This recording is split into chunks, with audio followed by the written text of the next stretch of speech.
Good morning every student. आज हम लोग प्रश्नावली 3.3 हल करने चल रहे हैं। देखिए, थोड़ा सा गले में खराश होने के कारण खांसी आ रही है, उसको लिए माफ़ी चाहता हूँ। बाकी हम सोच रहे हैं कि आपकी पढ़ाई नुकसान ना हो, इसलिए हमें वीडियो बनाना पड़ रहा है।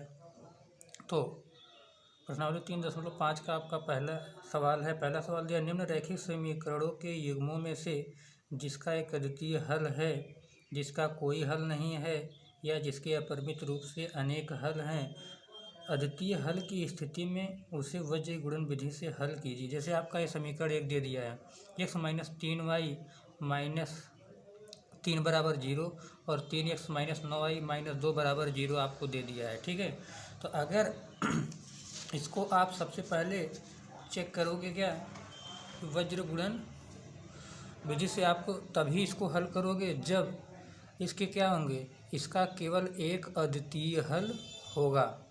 अगर इसके अपरिमित रूप से अनेक हल होते हैं या कोई हल नहीं होता है, तब आपको इसको वज्र गुणन विधि से हल नहीं करना। जैसे हम इसको चेक करते हैं कि क्या इसका कोई एक हल है, या अपरिमित रूप से अनेक हल है, या एक अद्वितीय हल है। तो लिखोगे समीकरण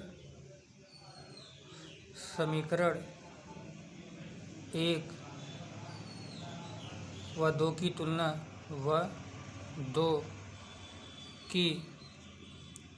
तुलना क्रमशः a1x + b1y + c1 = 0 तथा a2x + b2y + c2 = 0 से करने पर, मतलब क्या है, समीकरण 1 की तुलना इससे करिए, समीकरण 2 की तुलना इससे कर दीजिए। तो आपका a1 बराबर क्या आ जाएगा, यहाँ पे x का गुणांक 1 है तो 1, b1 बराबर आपका y का गुणांक -3 है तो -3, और c1 बराबर आपका -3 आ जाएगा। इसी प्रकार से आप जब समीकरण 2 की तुलना इससे करोगे तो आपका a2 बराबर x का गुणांक 3 है तो 3, b2 बराबर -9 और c2 बराबर -2 हो जाएगा। ठीक है, अब क्या करेंगे, पहले इन गुणांकों का अनुपात निकालेंगे, अर्थात a1 बटे a2 बराबर क्या आ जाएगा आपका 1/3, b1 बटे b2 बराबर आपका -3 बटे -3, इससे कैंसिल हो जाएगा, सॉरी यहाँ पे 9 रहेगा तो 3 1 के 3, 3 3 का 9 आपका आ जाएगा 1/3। इसी प्रकार से आपका c1 बटे c2 ज्ञात करोगे तो c1 का मान -3 और c2 का मान -2, ये इससे कैंसिल हो जाएगा, आपका आ गया क्या 3/2। अर्थात देखिए a1 और a2 का मान 1/3, b1 b2 का मान 1/3, पहला दूसरा तो आपका बराबर है लेकिन तीसरा बराबर नहीं है, अर्थात a1 बटे a2 बराबर b1 बटे b2 does not equal to c1 बटे c2 आया। अगर यह कंडीशन आती है तो आपको पता है, बताया गया पहले कि दिए गए रैखिक समीकरण के क्या होंगे, कोई हल नहीं होंगे। लिखोगे अतः रैखिक समीकरण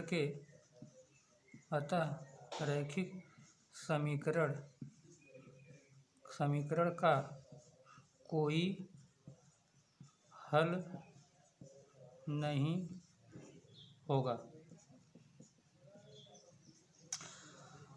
अब देखिए, इसका कोई हल नहीं है तो आपको इसको वज्र गुणन विधि से नहीं हल करना है। यदि इसका एक अद्वितीय हल होता, यदि एक अद्वितीय हल होता तो इसको आपको क्या करना पड़ता, वज्र गुणन विधि से हल करना पड़ता। जैसा कि हम क्वेश्चन नंबर 1 का दूसरा हल करेंगे तो देखेंगे। ठीक है, देखिए आपका प्रश्नावली 3.5 का पहले का दूसरा सवाल दिया है, रैखिक समीकरण दिया 2x + y बराबर 5 और 3x + 2y बराबर 8 है।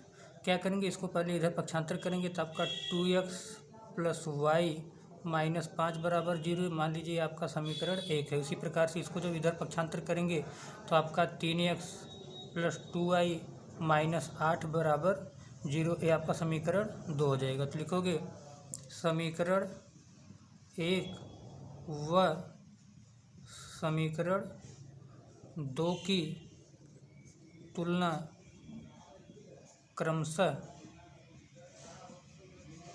a1x plus b1y plus c1 equal to 0 तथा a2x plus b2y plus c2 equal to 0 से करने पर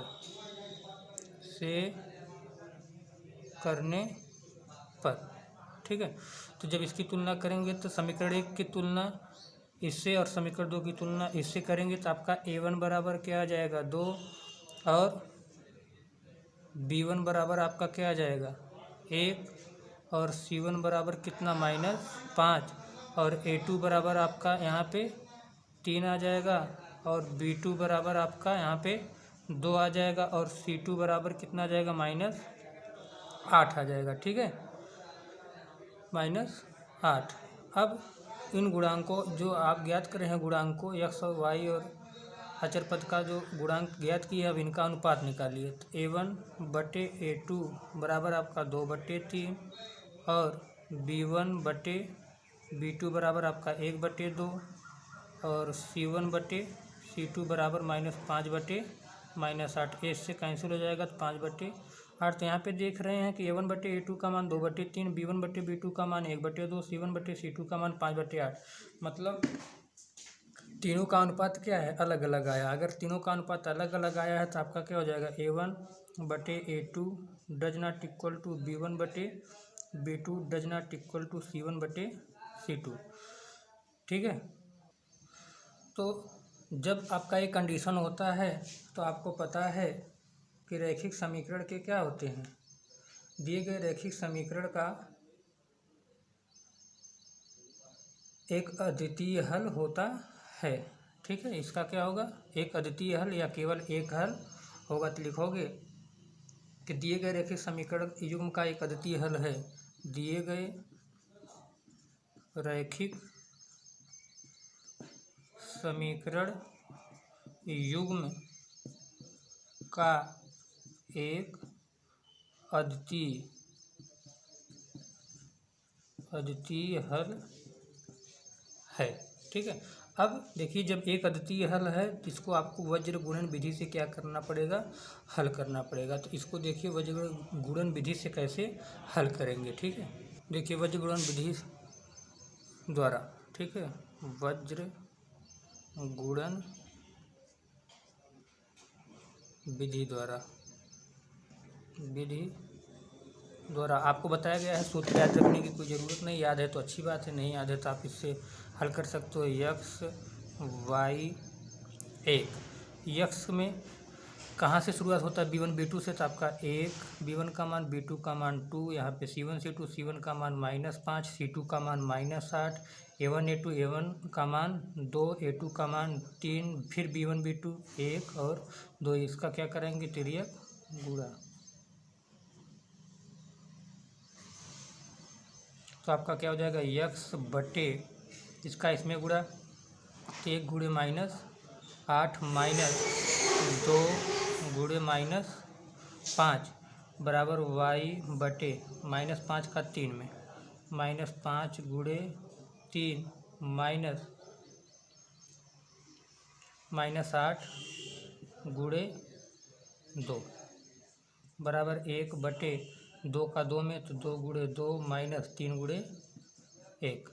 जब हल करेंगे तो आपका x बटे -8 का गुणा 1 में तो -8 माइनस प्लस 5 दूना 10 बराबर y बटे -5 तिहाई 15 माइनस प्लस 8 दूना 16 बराबर 1 बटे 2 दूना 4 -3। ठीक है, अब क्या हो जाएगा आपका x बटे इसको घटाओगे तो आपका +2 बराबर y बटे 16 में से 1 जाए 15 जाए 1 बराबर 1 बटे 4 में से 3 जाए 1। अब इसका एक बार इससे तुलना इसका एक बार इससे, तो x बटे 2 बराबर 1 बटे 1 को 1 लिख सकते हैं। यहाँ पे भाग कर रहा है, उधर जाके गुणा करेगा तो x बराबर आपका कितना आ जाएगा 2। इसी प्रकार से वाई बटे एक का एक से गुणा, तो वहाँ पे जाकर गुणा करेगा तो वाई बराबर कितना हो जाएगा 1। तो यही हमारा x बराबर 2, वाई बराबर क्या 1 क्या हो जाएगा हमारा आंसर हो जाएगा। क्या हो जाएगा आंसर। तो हमें उम्मीद है आपको पहला सवाल कैसे हल करना है आपको समझ में आ गया होगा। तो देखिए इसी तरह से आप गुणांकों की तुलना करके उसका अनुपात निकालेंगे गुणांकों का। यदि आपका एक अद्वितीय हल आता है तो आपको बीजगणित विधि से हल करना है। अगर अद्वितीय हल नहीं आता है तो आपको बीजगणित विधि द्वारा हल नहीं करना है, बस वहीं पे छोड़ देना है। ठीक है, देखिए पहले का तीसरा है आपका दिया है x माइनस 3y माइनस 7 बराबर 0 और 3x माइनस 3y माइनस 15 बराबर 0। ये आपका समीकरण 1 है, आपका समीकरण 2। समीकरण 1 की तुलना लिखोगे, समीकरण 1 तथा समीकरण 2 की तुलना क्रमशः a1x plus b1y plus c1 equal to 0 तथा a2x plus b2y plus c2 equal to 0 से करने पर। ठीक है, तो जब करेंगे तो आपका a1 बराबर कितना हो जाएगा 1, b1 बराबर -3, c1 बराबर आपका -7, a2 बराबर 3, b2 बराबर -3 और c2 बराबर -15। अब गुणांकों का क्या निकालेंगे अनुपात, मतलब a1 बटे a2 बराबर 1/3, b1 बटे b2 बराबर -3 बटे -3 और c1 बटे c2 बराबर -7 बटे -15। ठीक है, तो आपका देखिए ये माइनस से माइनस कैंसिल हो जाएगा, 3 से 3 कैंसिल, माइनस से माइनस कैंसिल। तो मतलब a1 बटे a2 बराबर 1/3, b1 बटे b2 बराबर 1 और c1 बटे c2 बराबर 7 बटे 15 आ गया। ठीक है, कितना आ गया 7 बटे 15 आ गया। ठीक है,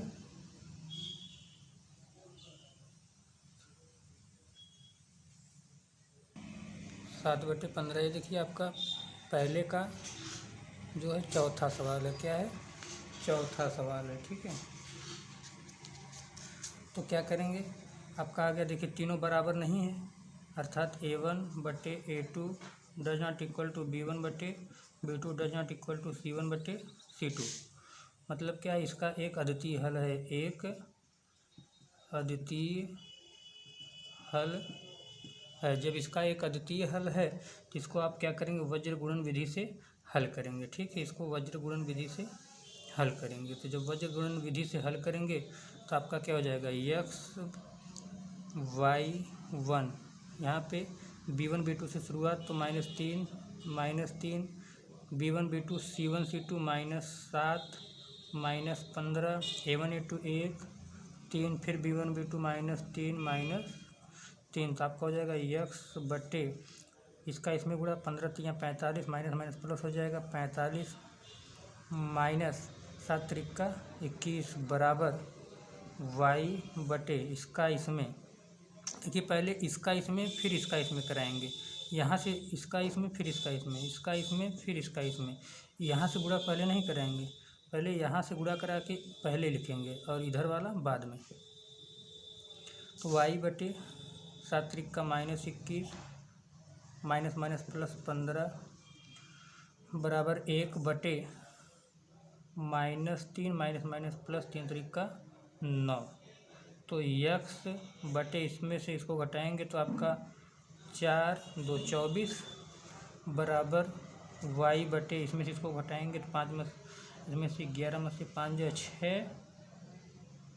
ठीक है, -6 बराबर 1 बटे 9 में से 3 जाए 6। एक बार इसका तुलना इससे, एक बार इसका तुलना इससे, तो x बटे 24 बराबर 1 बटे 6 भाग करे वहाँ पे जाके गुणा करेगा तो x बराबर 24 बटे 6, 6 चौक के 24, x का मान 4। इसी प्रकार से इसका इससे तो y बटे -6 बराबर 1 बटे 6। तो यहाँ पे भाग करें, वहाँ पे जाके गुणा करेगा तो -6/6 कट जाएगा आपका कितना, -1 आ जाएगा। ठीक है, तो y का मान -1 और x का मान क्या आ गया, 4। ये हमारा क्या हो जाएगा आंसर। बस आज के लिए इतना ही, धन्यवाद।